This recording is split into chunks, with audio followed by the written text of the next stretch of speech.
ஆனால் ஆட்சியில் பங்கு வேண்டும் என்று தொடர்ச்சியாக மாணிக்கத்தை அவர் வலியுறுத்தி வராரு. ஆட்சியிலும் பங்கு அதிகாரத்திலும் பங்குன்றது ஒவ்வொரு காங்கிரஸ்காரனும் மகிழ்ச்சியாக ஏற்றுக்கொள்ள வேண்டிய விஷயம். ஒவ்வொரு காங்கிரஸ்காரனும் இதை ரொம்ப அதிகமாக வரவேற்க வேண்டிய விஷயம்தான். ஆனால் என்னுடைய காங்கிரஸ் கட்சியில் என்னுடைய 30 ஆண்டு கால அனுபவத்தில் என்னுடைய பார்வையில் என்ன கேட்குறேன்னா, காங்கிரஸ் கட்சி இன்னொருத்தருடைய குதிரை மேலே ஏறி அதிகாரத்தை பெறுதுன்றது முற்றிலும் தவறான ஒரு விஷயம். காங்கிரஸ் கட்சி தன்னுடைய பலத்தை இன்னும் உயர்த்திக்கணும். இன்றைக்கு தமிழ்நாட்டில் பார்த்தீங்கன்னா 18 எம்எல்ஏ ஜெயிச்சோம், இன்னைக்கு 17 எம்எல்ஏ இருக்கிறோம், 9 எம்பிகள் இருக்கிறாங்க.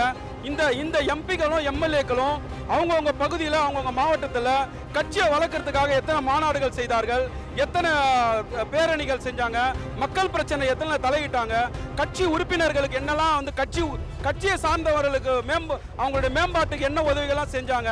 இந்த கட்சியை நல்லா வளர்த்துட்டு தன்னிச்சையா 2014 தனியா நிற்கும் போது எவ்வளவு ஓட்டு வாங்கினாங்க, அதை உடைய இப்போ பல மடங்கு நாங்கள் வாங்க முடியும்ன்றதை நிரூபிக்கிற லெவலில் தான் கட்டமைப்பை செய்ய வேண்டிய வேலையை தான் எங்கள் வேலை.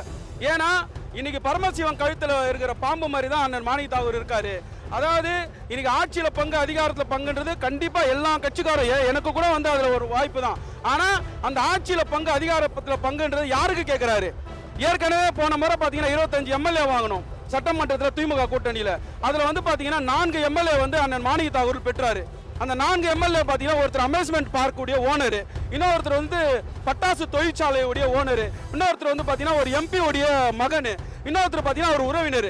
இந்த 4 பேருக்கு தான் அவர் கட்சியில் சீட்டு வாங்கி கொடுத்தாரு. எந்த அடிப்படையாக கட்சியில் உழைச்சவங்களுக்கு யாரோ இன்னைக்கு பேசுறாரு, இன்னைக்கு சாதாரண நகர செயலாளர்கள் அதிகாரத்துக்கு வரணும், உங்களுக்கு எல்லாம் உரிமை வரணும்னு சீட்டு வாங்கி தரும்போது அந்த அதிகாரம் அந்த பாமர மக்கள் அவர் கண்ணுக்கு தெரிய மாட்டேங்குது. ஏன் அவர் கூட பயணிக்கிற ரொம்ப வருஷம் 30 ஆண்டுகளுக்கு மேலே இருக்கிற பட்டுக்கோட்டை மகேந்திரனுக்கு வாங்கி கொடுத்துருக்கலாம், அண்ணன் டி நவீனுக்கு வாங்கி கொடுத்துருக்கலாம், இங்கே திரவியம் சென்னை மாநாட்டத்தில் திரவியத்துக்கு வாங்கி கொடுத்தலாம், இல்லை ரஞ்சன்குமார் போன்ற ஆளுக்கு வாங்கி கொடுத்துடலாம். சாதாரண உறுப்பினர்களுக்காக அவர் இது வரைக்கும் போராடியதில்லை, எந்த வாய்ப்புகளையும் பெற்று தந்ததில்லை.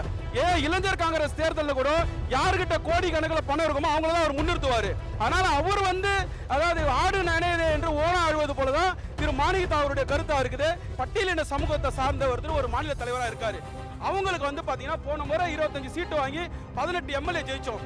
இந்த முறை மாநில தலைவர் பட்டியலினத்தை சார்ந்தவர், அவர் தலைமையில் ஒரு 30 எம்எல்ஏ ஜெயிச்சு உள்ள போயிட்டாங்கன்னா பட்டியலினத்தை தலைவர் ஒரு சக்சஸ்ஃபுல் லீடர் ஆயிடுவாரு.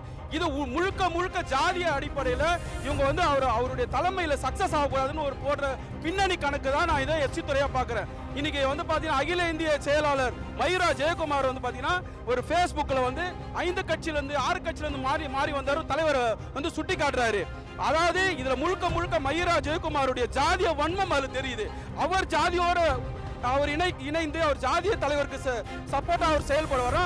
நாங்களும் ஜாதியோடு இணைவோம். நாங்கள் மாநில தலைவருக்கு எஸ்சித்துறை முழு பக்கபலமாக இருக்கும். தமிழ்நாட்டில் மாநில தலைவருக்கு எதிராக பேசுவதை அங்கும் இங்கும் நட முடியாத அளவுக்கு செய்வீர்களா?